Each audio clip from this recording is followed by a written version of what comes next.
한국직업방송 투데이 잡스 3.0 구독과 좋아요 부탁드립니다. 네, 오고 가는 수다 속에 피어나는 인사이트 뉴스는 네모다. 오늘은 뉴스는 살아있다로 함께 하시죠. 웨더 커뮤니케이션즈의 맹소영 대표님 모셨습니다. 어서 오십시오. 네, 안녕하세요. 예, 최근에 기후변화, 기후위기 뭐 이런 얘기들을 많이 듣게 되잖아요. 대표님께서는 좀 체감을 하시나요? 어떠세요? 많은 사람들이 관심을 갖게 된다? 이렇게? 사실 그 체감을 한다는 게 어떤 분야에서 체감을 하는 거 굉장히 다르거든요. 예. 그러니까 우리가 보통 날씨라고 하죠. 예. 기상은 늘 체감하는 게 맞아요. 그런데 기후는 사실 체감하면 안 된다고 저는 믿고 있거든요. 근데 우리가 기후 위기다, 기후 변화다 이런 얘기를 많이 하는 거는 뭐냐면 이미 이렇게 오랜 기간 동안 나타나야 될 우리 삶 속에 그냥 숨어 있는 이런 기후들이 네. 오랜 기간의 날씨가 느껴지고 있다라고 하는 거는 사실 그건 좋지는 않은 거거든요. 예. 그래서 기후 위기나 이런 이야기를 들려달라고 이런 자리에 나오는 게 개인적으로는 자주제가 저의 목소리를 좀 높일 수 있어서 좋기는 하지만 한편으로는 이런 이야기할 거리가 많아졌구나라고 하는 부분에서는 많이 좀 속상한 것 같습니다. 네. 그래도 사람들이 예전에 비해서 환경이라는 단어에 대해서 굉장히 관심을 많이 갖게 된 것 같아요. 그렇죠. 그러니까 그만큼 많이 다가왔다는 거죠. 그러니까 예전에는 일정 분야의 사람만이 하는 일. 예. 기후학자라고 하면은 예전에는 그렇게 뭐 와닿지는 않았잖아요, 사실. 그렇죠? 그냥 네. 뭐 지구의 변화가 어느 정도 이루어지고 있는지 이런 자료를 알려주는 사람인데 네. 이제는 그런 자료에 우리가 많이 귀도 기울이고 얼마만큼 올랐대라고 해서 커피 한 잔을 마시면서 할 수 있는 그런 주제거리가 됐다라는 게 굉장히 많이 세상이 변하고 있다라고 느껴집니다. 그게 많은 사람들의 관심을 받는 게 크게 그만큼 위기 의식이 높아졌기 때문이니까 뭐 좋아졌다라고 하기에는 그죠? 예, 좀 어폐가 있는 단어인 것 같습니다. 자, 오늘 뉴스는 살아있다. 본격적으로 얘기를 좀 해보겠습니다. 아까 제가 미국 얘기를 잠깐 말씀드렸는데 뭐 중국인 줄 알았죠. 솔직히 말하면 이렇게 미세먼지 뿌옇게 낀 상하이인 줄 알았는데 알고 보니까 뉴욕 사진이더라고요. 그러니까 이게 이제 캐나다 동부에서 산불이 발생을 해가지고 미국까지 영향을 미치게 된 건데요. 지금 계속 번지고 있고 유럽까지 영향이 있다는 소문들이 있던데요. 근데 이 산불이 계속 나는 이유가 어머나 세상에, 예, 지금 자유여의 신상이 뭐 그냥 애매해요. 지금 모습이 뿌옇게 보이는 그런 상황인데 이렇게 큰 산불이 이어지는 게 기후이기 때문이다라는 분석이 있던데 맞습니까? 일단은 산불 자체가 시초에 어떤 원인으로 발생을 했느냐에 따라서는 뭐 다르기는 하겠지만 네. 남한 면적의 40%가 산불로 불에 타고 있어요. 그러니까 이런 것들이 기후 변화의 원인으로 꼽는 이유가 뭐냐면 앞으로 기후 변화로 인해서 산불이 더 잘 발생할 수 있는 그런 기상 조건들이 맞아 떨어지게 됩니다. 지금 캐나다 이 지역들의 이제 최근의 날씨들을 좀 살펴보면은 지난 그 이제 캐나다 동부 지역은 평년보다 이상 고온 현상으로 평년보다 10도나 높게 올랐습니다. 말도 안 돼. 예. 그러니까 우리가 보통은 이제 날씨적인 측면에서 봤을 때 어제보다 오늘 10도 높다라고 하는 게 그게 사실 날씨거든요. 네. 그러면 그건 체감을 하잖아요. 그런데 평년보다 10도로 높다라고 하는 거는 사실 체감을 잘 못하는 게 맞는 게 뭐냐면 여름하고 겨울이 왔다 갔다 하는 거예요. 하루 사이에. 그러니까 기후가 이제 느껴지지 않아야 되는 거는 서서 이렇게 변화가 되는 그렇죠. 거거든요. 근데 이들 지역에 이상 고온 현상인데도 평년보다 무려 10도나 높았고 반면에 그 전에 3월부터 5월까지는 강수량이 평년의 3분의 1에도 못 미치는 그런 상황이었습니다. 그런데 이렇게 고온 현상이 나타나게 되면은 불이 잘 붙는 그런 그렇겠죠. 상태가 나타나고 기온이 아무래도 높다 보니까 이런 지표면과 수목 같은 경우에 증발 현상이 많이 일어나기 때문에 네. 굉장히 건조하죠. 그러니까 우리가 젖은 나무보다는 바짝 마른 나뭇잎이 더 잘 타는 것처럼 불이 붙었다 하면 더 잘 탈 수 있는 그런 조건에다가 여기에 여러 가지의 그런 어떤 공기 변화로 인해서 바람도 강해지고 있고요. 그리고 지금 건조한 날씨가 이어진 상태고 앞으로 비도 오지 않는다라고 하면은 그 자연적으로 산불을 꺼줄 수 있는 그런 날씨도 나타나지 않기 때문에 좀 기후 변화로 인해서 불도 잘 발생할 뿐만이 아니라 꺼지지 않는 그런 상태 그리고 오히려 더 확산하기 좋은 그런 기상 조건이 나타나고 있다는 거죠. 네, 트루도 총리가 맞불을 넣는다면서 불을 끄는데 물로 끌 수도 있는데 불로도 끌 수 있으니까 그런 말하자면 고육지책을 하고 있는 상황이니까요. 그러면 중앙아시아에서 만약에 산불이 크게 난다고 치면요. 우리나라도 이런 상황에 처할 수 있는 건가요? 이제는 전혀 그럴 수 없습니다라는 말을 못하는 게 기후변화, 어떻게 보면 기후위기라고 할 수 있는. 그러니까 지금처럼 캐나다의 산불이 거대한 편서풍의 바람을 타고 유럽까지 번져 나갔다라는 거는 네. 우리나라 역시도 우리나라 이제 중앙아시아 쪽에서 발생한 산불이 편서풍을 타고서 바람을 타고서 넘겨올 수 있을 가능성이 이번 사례를 통해서 충분히 불가능하지는 않다라는 거를 좀 어떤 위협감 그런 걱정거리를 좀 주게 되는 거죠. 뭐 하다못해 그 작년에 발생했던 산불 같은 경우도 한 달 내내 불이 계속 꺼지지 않고 있다가 끝내는 비가 와서 불이 꺼졌잖아요. 맞아요. 이제 그런 경우를 이제 쉽게 볼 수 있다는 게 지금 맹소영 대표님 말씀처럼 굉장히 걱정스러운 상황인데요. 아까 지금 이제 기후 위기와 기후 변화라는 단어를 얘기하시면서 기후와 날씨에 대해서 구분해서 말씀을 하시는 것 같은데요. 그러면 기후 위기와 기후 변화는 같은 단어인가요? 그러니까 기후 변화로 인해서 기후의 위기가 찾아온 거죠. 그러네요. 그렇죠. 예. 그러니까 우리가 이제 인간이 활동하고 있는 지구는 굉장히 오랜 기간 동안에 여러 날씨의 어떤 변화를 거치면서 굉장히 비교적 안정적인 기후 문화가 형성이 됐어요. 그래서 뭐 중위도권에서는 그 날씨에 걸맞는 어떤 여러 가지 뭐 주거 문화라든지 산업 네. 문화라든지 발달이 된 거고요. 그런데 기후 위기라고 하는 거는 전체적인 지구의 온도가 상승을 함으로써 이런 안정적인 기후 패턴이 변화가 되고 있는 거죠. 그러니까 예를 들면은 지금 우리나라 지역 같은 경우에는 작년에 수도권에 장마가 지나고 난 다음에 8월 달에 시간당 140mm의 비가 쏟아졌다라고 하는 거는 많은 사람들이 와, 뭐 심각한가 보다라고 생각하지만 사실 보통 한 시간당 한 5mm 정도부터는 우리가 이제 우산이 약간 필요할 때 뛸까 우산 쓸까 예. 뛰어서 피할까 이럴 때가 한 시간당 5mm 정도고요. 예. 한 시간당 10mm 정도면 우산 꼭 필요합니다. 그리고 시간당 한 20mm 정도의 비는 우위를 입거나 뭐 장화를 신고 우산이 써도 그 사이사이로 비를 맞을 수 있고요. 한 20-30mm 정도 같은 경우에는 좀 이렇게 구덩이 같은 데는 충분히 물이 고일 수 고이기 있는. 시작을 합니다. 그리고 40에서 50mm 정도는 거의 사람이 서 있을 때 양동이로 빗물을 퍼붓는 정도?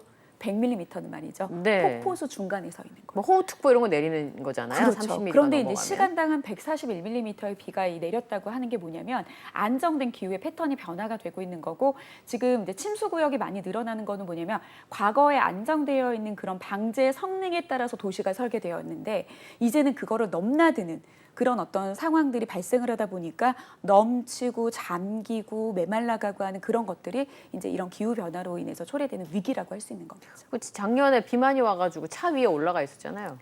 그렇죠. 예, 그것 때문에 막 다들 이 서초동에서 이렇게 막 차 위에 뚜껑에 본넷에 올라가 있는 그런 상황을 어떡하지? 이런 상황으로 지켜봐야 되는 일들이 벌어졌으니까 우리나라도 여기서 피해갈 수 없을 것 같은데요. 실제로 산불이 그 캐나다만 많이 나는 게 아니라 호주 같은 경우도 한 달씩 한 달 반씩 막 불이 나서 제가 보니까 야생동물이 뛰는 것보다 불이 더 빨리 뛰더만요. 뭐 이런 일들이 벌어지는데 산불 때문에 기후변화 때문에 산불이 더 많이 난다고 아까 얘기하셨잖아요. 비단 캐나다의 일만은 아닌 거죠. 맞습니다. 지금 우리나라 같은 경우에도 산불의 발생 빈도, 특히 이제 지금이야 좀 최근에가 비가 많이 내려서 사람들이 이제 지난해의 기억들을 좀 많이 잊는 것도 좀 문제인 것 같기는 해요. 지금 5월 달에 많은 비가 내리기 이전에는 사실 거의 3년 가까이 라니냐라고 해서 동태평양 해수 온도가 평년보다 낮은 상태가 굉장히 오랫동안 지속되는 현상으로 인해서 우리나라 남부지방 같은 경우 특히 전라도 지역 같은 경우에는 거의 섬 지역에 뭐 단수, 뭐 절수 뭐 이런 상황까지 갈 정도로 제한급수를 한다고 굉장히 했으니까. 맞아요. 극심한 가뭄에 시달렸었는데 네. 그때 산불 많이 발생했어요. 특히 뭐 4월쯤, 5월쯤 같은 경우는 강원도에는 양간지풍, 양강지풍이라고 해서 지형적으로 바람이 많이 불기 때문에 산불이 한번 발생하면 대형화될 가능성이 그렇죠. 많은데 이런 이제 과거의 우리나라 산불의 패턴이라고 하면 우리가 보통 일반적으로 건조한 계절이라고 하면은 뭐 여름은 비만이 내리고요. 네. 겨울 같은 경우는 비보다는 이제 눈의 영토를 내리기 때문에 이를 제외한 봄과 가을에는 산불 조심 기간이에요. 그래서 그때 지역에 보통 집중적으로 나타났던 산불이 최근에는 1월과 6월에 급증하는 추세.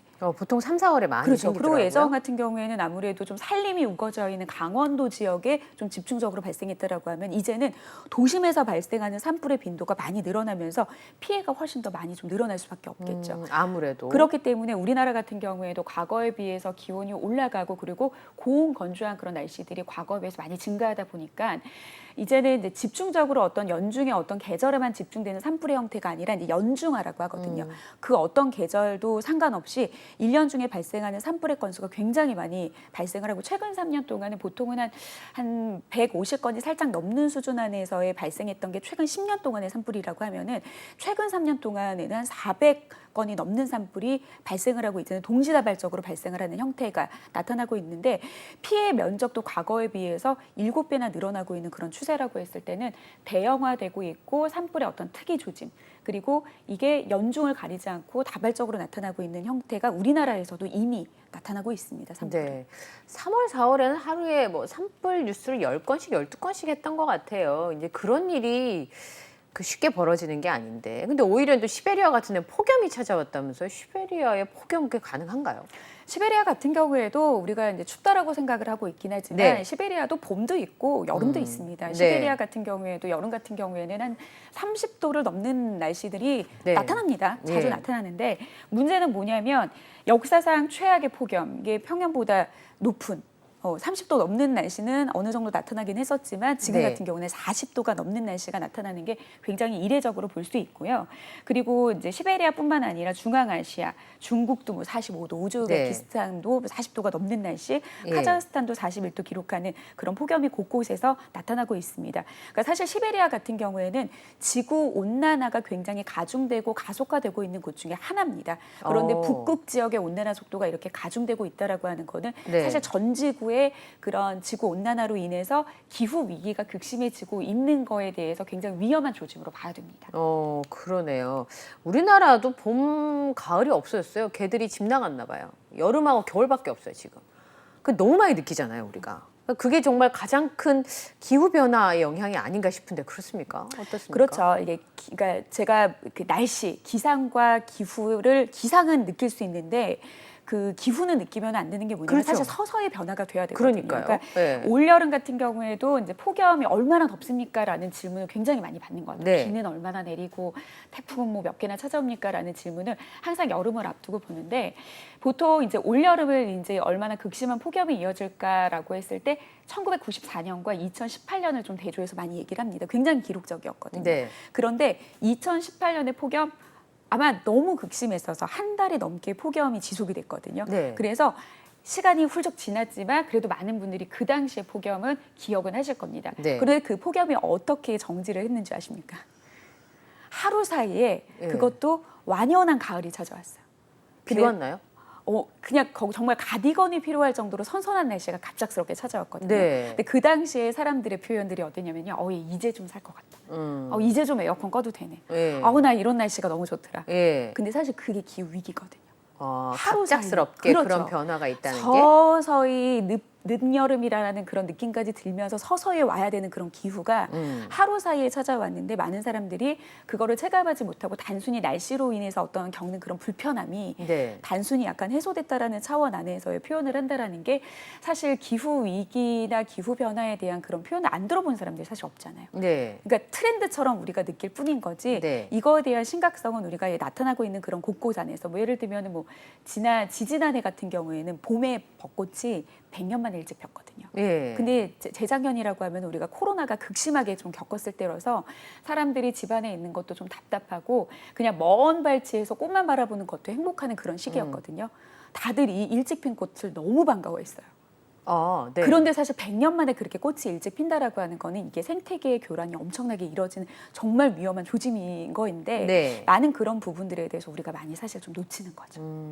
그러니까 예를 들어 식물의 경우에는 꽃이 그냥 온도가 높아졌다고 딱 피는 게 아니라 자기 안에 기온을 이렇게 축적을 한다 그래요. 그래서 일정 기간이 온도가 높아지고 나면 이제 꽃을 피우는 건데. 그리고 그런 꽃들도 순서 있게 피어야 되거든요. 예. 그런데 지금 말씀하신 것처럼 갑자기 사춘기애처럼 그렇게 갑자기 자기 혼자 피고 이러면 안 되는 건데, 그렇죠. 예, 질서가 없어진다는 건 굉장히 위험한 시도라는 얘기를 해주신 것 같아요. 얼마 전에 그 낙뢰 사고가 있었잖아요. 그런 것도 기후 변화랑 관련이 있을까요? 지나친 생각일까요? 있죠. 아, 그래요? 상당히 예. 있습니다. 보통 이제 우리나라 낙뢰 같은 경우에는 이제 우리나라가 물론 바람은 서풍도 불고 동풍도 불고 북풍도 불고 하지만 이 편서풍이라고 하는 거는 좀 더 크게 지배하는 규모의 바람이라고 보시면 됩니다. 네, 네. 그러니까 전체 우리나라 주변에 더 큰 규모로 지배하는 바람은 편서풍이라고 해서 서에서 동쪽으로 부는 바람인데 약간 편향돼서 부는 바람이라고 해서 이제 네. 편서풍이라고 하거든요. 그래서 이런 식으로 편서풍의 바람의 영향 때문에 사실 낙뢰는 우리나라 서해안 지역 쪽에 많이 발생을 했거든요. 아, 그런데 그래요? 이번에 발생한 낙뢰 같은 경우에는 동해안 지역. 양양이잖아요. 맞아요.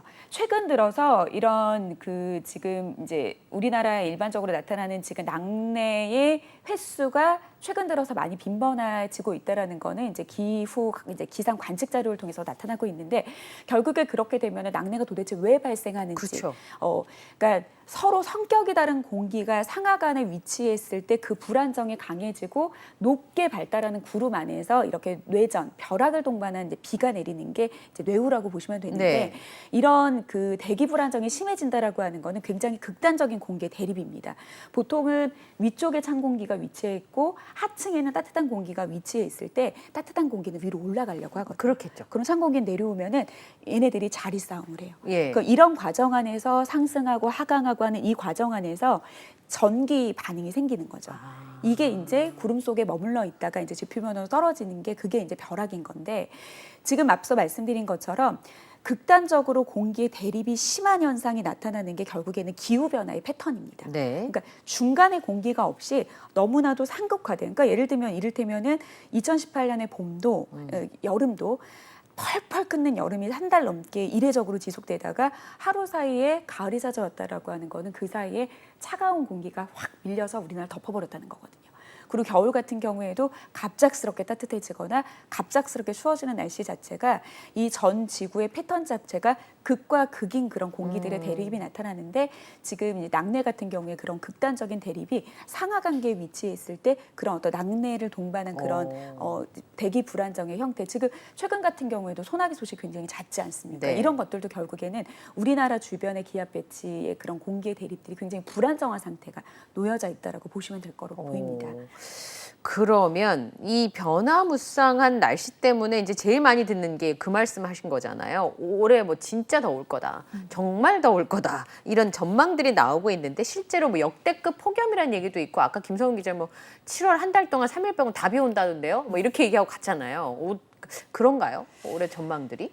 그러니까 이제 최근 들어서 제가 이제 이런 얘기를 할 때 가장 저뿐만이 아니라 기상과 관련한 그런 전문가들이 얘기할 때 항상 단서를 말합니다. 네. 현재로서는. 현재로서는. 네, 지금까지는. 그러니까 기후 변화의 또 다른 특징이 뭐냐면 굉장히 이제 불확실성이 굉장히 커지고 있다라고 예측하기 참 하는 어렵다면서요. 거죠. 그렇죠. 그러니까 사실 뭐 7월 달에 그 마이크로소프트사에서 내놓은 그 자료에 대해서 얘기할 것도 사실 할 말은 굉장히 많습니다만 여름에는 비도 많이 내려야 되고 그렇겠죠. 더워야 되는 게 사실 또 예. 정상적입니다. 그러니까 여름이라고 우리가 너무 덥다라고 불평하는 거 말고도 덥지 않은 것도 사실은 좀 걱정을 하셔야 되는데 일단 전 지구적으로 기온이 상승하는 게 결국에는 지구온난화예요. 네. 그렇기 때문에 전체적으로 기온이 올라가는 패턴 때문에 올 여름도 평년보다 높을 거고 내년에 우리가 맞닥뜨리는 그런 여름도 평년보다 높은 그런 어떤 기후변화의 추세로 봤을 때는 기온은 계속해서 꾸준히 상승할 건데 이게 평년을 그 시베리아처럼 얼마나 비상식적으로 넘어서는 이상고온의 형태가 나타나는지는 좀 다양한 자료를 통해서 좀 봐야겠는데요. 예. 일단은 기상청이 발표한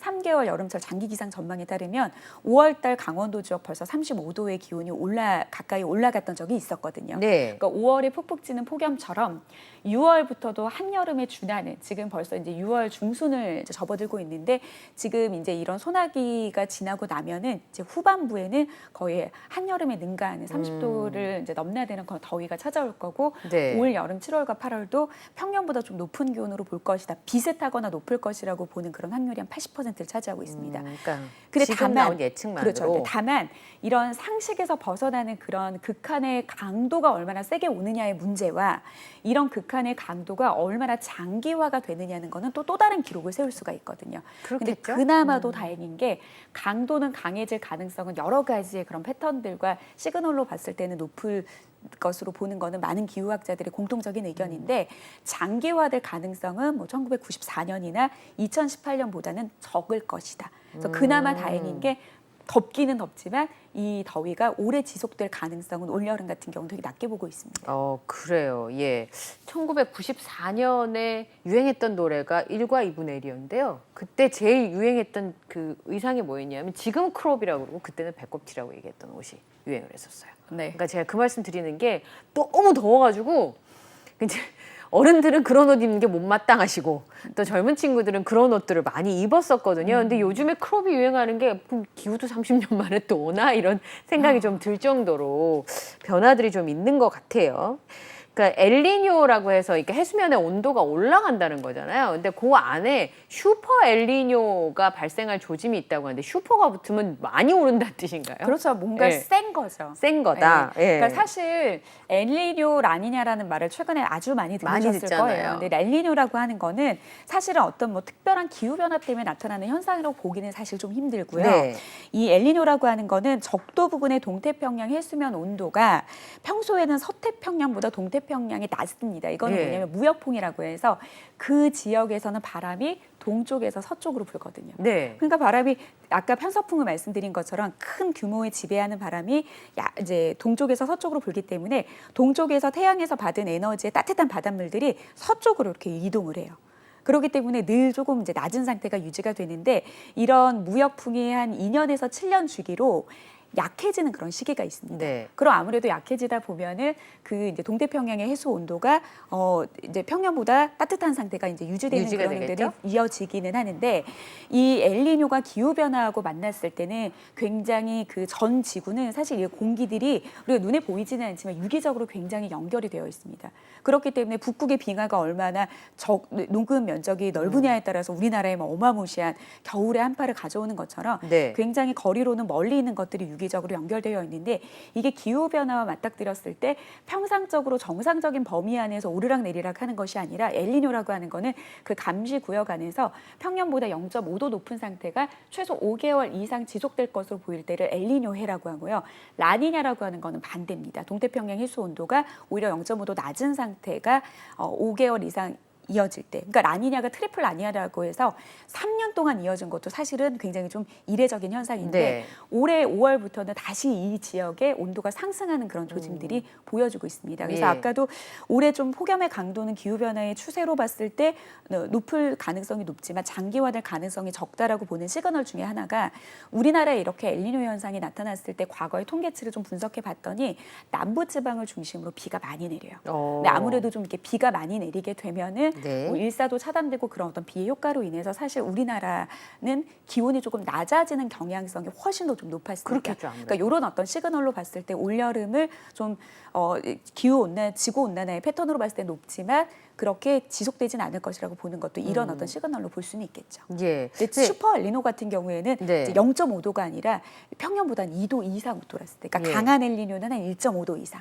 슈퍼 엘니뇨의 경우에는 평년보다 이 지역의 해수 온도가 한 2도 이상 높을 때. 근데 올해는 슈퍼 엘니뇨가 될 가능성이 높다라고 보는 게 좀 기후학자들의 견해입니다. 그러면 이 적도 근처에 있는 해수면의 온도가 높아지면 우리나라는 더 더워진다는 말씀인가요? 아니면 비가 많이 온다는 말씀인가요? 보통 이제 우리나라 같은 경우는 사실 이렇게 엘니뇨가 나타나게 되면은 엘니뇨의 그런 현상들이 조금 이제 두드러지고 반응을 보이는 거는 사실 9월과 10월 정도입니다. 9월, 10월. 그러니까 지금 당장 우리가 여름을 맞닥뜨리고 있는 상황에서 올여름이 더울지, 네. 근데 동태평양 해수 온도가 또 높다라고 하는 플러스적인 요소를 이야기하다 보니까 아무래도 이제 연결져서 직접적으로 여름 날씨를 좀 보는 경우들이 굉장히 많은데 네. 사실 엘니뇨가 나타나는 해는 겨울철의 영향을 사실 상당히 좀 많이 받는 편입니다. 그래서 겨울철에 좀 평상시 우리가 나타났던 그런 날씨와는 다른 그런 패턴들이 나타나는 경향성이 사실 굉장히 좀 높습니다. 엘니뇨가 많이 발생을 하면 어쨌든 태풍은 자주 오겠네요. 9월, 10월에. 그렇죠. 해수면 온도가 높아지니까. 그 아무래도 좀 그러니까 근데 뭐 태풍이 지금 최근에 지금 3호 태풍까지 발생을 했는데요. 지금 태풍 같은 경우에는 라니냐라고 해서 동태평양 해수 온도가 오히려 낮다라고 하는 거는 서태평양 해수 온도는 지금 높은 상태가 지금 3년째 이어지고 있지 않습니까? 그러니까 네. 그쪽에 지금 열기들이 굉장히 쌓여 있는 상태이기 때문에 단순히 높은 이유로 그 태풍에 대한 이야기를 좀 할 수는 없고요. 네. 여러 가지 그냥 전 지구적으로 지구 온난화적인 이야기를 차라리 연결지어 가지고 태풍의 이야기나 당도를 하는 게 조금은 더 연결성이 좀 있을 것으로 예. 보입니다. 우리나라 연구진이 북극에 있는 빙하가 소멸되는 게 예상보다 좀 빨리 찾아올 수 있다고 하는데 2030년에 북극 빙하가 다 사라진다는 소문도 있던데요. 그렇습니까? 그 한 2년 전인가 세계 기상기구 WMO에서는 거의 한 2030년, 10년 네. 안에 해빙이 다 일어난다. 뭐 이렇게까지 경고를 한 적이 있습니다. 그런데 사실 그 북극의 해빙은 원래 기온이 올라가는 뭐 여름에는 면적이 감소하고 9월 예. 중에 최고의 그런 이제 면적의 적음을 이제 기록을 하다가 다시 이제 추워지면은 다시 얼음이 얼으면서 면적이 늘어나는 그런 패턴이 반복을 하고 있는데 네. 일단은 우리가 이 북극의 해빙의 면적을 예의주시하는 그 이유를 조금 알아야 될 필요가 있습니다. 예. 해빙 그 북극 같은 경우에는 굉장히 지구 온난화의 가속화를 늦춰주는 어떻게 보면 우리 몸에 있어서 면역체의 기능을 합니다. 네. 사실 뭐 얼음으로 덮여져 있기 때문에 당연히 지구 온도가 뜨거워지면은 그 해빙은 녹기 마련이다라고 생각을 하겠지만 하얀색이지 않습니까? 네. 우리가 여름철에 햇빛을 받았을 때 더울 때 검은 옷을 입고 나가면 어떻죠? 더 빛을 덥죠. 흡수하기 예, 때문에 예. 굉장히 덥고요. 예. 좀 그나마 좀 시원한 여름을 이제 맞고 싶으신 분들은 좀 밝은색 옷을 입어서 반사율을 높여서 에너지 흡수를 좀 적게 하려고 좀 하는데 덜 더운. 예. 북극이 약간 북극의 그 빙하가 그런 기능을 합니다. 아. 뜨거워서 녹기도 하겠지만 어느 정도의 태양빛을 차단하는 그런 역할을 해주는데 너무나도 전 지구적으로 기온이 높게 올라가게 되면은 네. 지금 보시는 이 화면처럼 저렇게 녹아버리면은 자 보십시오. 저 산 쪽에는 얼음이 얼려 있는데 지금 이 검은색이 바다거든요. 예. 너무나도 그 수면이 깊은 바다이다 보니까 거의 검붉게 드러나는 북극의 바다 이게 오히려 햇빛을 흡수하는 그런 역효과가 나게 됩니다. 그럼 온도가 올라가겠네요. 지구의 그렇죠. 그렇기 온도가. 때문에 전 지구적으로 지구 기온이 올라감으로써 북극의 빙하가 녹는 부분이 있는데 녹게 되면은 오히려 검붉게 드러나는 이런 북극의 바다가 오히려 지구에 더 많은 열을 그렇겠네요. 유지하게 만들기 때문에 네. 우리가 북극의 해빙 면적이 완전히 다 사라진다라고 하는 부분들을 지구의 어떤 뭐 일부 분들은 뭐 재앙이라고까지 표현을 할 정도로 지구 위기가 거의 심각한 상태가 된다라고 하는 부분이 바로 지구 온난화를 가속화시키는 그런 이유가 있기 때문입니다. 그러니까 그 원전보다 더 위험한 게 지금 지구의 평균 온도가 올라가는 것이다. 어쨌든 1.5도 아래로 떨어뜨려야 된다고 하는데 현실적으로 참 그렇게 되긴 쉽지 않을 것 같고요. 지금 대표님 말씀하신 것처럼 저렇게 빙하가 녹아서 지구의 많은 열을 흡수하게 돼서 온도가 올라가게 되면 너무 더워지고 뭐 지금 베트남이나 태국 같은 경우는 상상 초월하는 온도를 기록하고 있던데 황사도 많이 생기고 그럼 곡식 재배도 어려워지고 이제 이런 상황으로 가게 되는 거죠. 예측이 힘든 극과 극인 날씨가 나타나는 거죠. 우리가 뭐 남부지방에 가뭄이 심하면은 사실 예전에는 막 기우제를 지내면서까지 네. 하늘에 비가 내리기만을 기다렸잖아요. 그런데 이 비가 우리가 원하는 형태의 비에 정말 차곡차곡 내려지는 형태가 아니라 한 번에 거기 뭐 연에 한 지난 뭐 이제 5월 5일 날 어린이날 연휴쯤에서 3일 동안 제주도에는 1000mm가 넘는 비가 내렸거든요. 그러니까 이 비가 어느 지역에서는 1년치에 내려야 될 비의 거의 한 8, 90%에 해당되는 비가 그렇죠. 3일 만에 내려지는 그런 네. 형태로 내려지는 극단적인 날씨가 나타나는데 북극의 해빙이 녹지 않고 그대로 있다라고 하면은 보통은 이제 그 북극의 찬 공기가 얼마나 중위도권으로 내려오게 되느냐가 한반도의 기후 변화의 패턴을 변화시키는데 많은 영향을 주게 됩니다. 보통 이제 극지역과 저위도 부근이라고 하는 거는 이제 적도 부근의 저위도 지역에 온도 차이가 많이 발생을 해야지 북쪽에 찬 공기를 가둬두는 아마 제트기류라는 말도 많이 들으셔가지고 이제는 좀 아실 것 같은데 결국에는 찬 공기를 가둬두려고 그 주변에 소용돌이 치는 강한 바람을 말합니다. 네. 이 바람이 강하면 강할수록 북극의 찬 공기가 새어나오지 않기 때문에 그런 지금 이제 나오는 화면인 것 같은데요. 지금 이제 위쪽에 좀 약간 동그란 그 평상시의 제트기류라고 하는 그 부분이 북극과 저위도의 온도 차이가 크면 클수록 저 평상시의 제트기류가 제대로 작동을 합니다. 그렇겠죠. 그렇게 되면은 북극의 이제 갖춰져 있어야 될 그런 찬 공기가 새어나오지 않기 때문에 네. 안정적인 그런 어떤 전 지구의 그 기후가 나타나는 건데 지금 북극의 지구 온난화가 급격하게 이뤄지게 되면은 극지역과 저위도의 온도 차이가 줄어들게 되거든요. 그러면 네. 이렇게 화살표로 표시되어 있는 찬 공기가 남하하면서 이상 저온이라고 해서 지금 이 밑에 쪽으로 표시되어 있는 이 빨간색이 이례적으로 나타나는. 그러니까 원래 저 파란색 선의 동그라미라고 하면은 밑에 공기는 어느 정도 따뜻한 공기가 머물러 있어야 되는데 찬 공기가 장벽이 쳐져 내려오니까 있으니까. 그렇죠. 이상 저온이 되는 거고 예. 얘가 너무나도 출렁거리면 한쪽은 오히려 저위도 쪽에서 따뜻한 공기가 위로 올라가는 그 왼쪽에 나타나는 이상 고온 현상.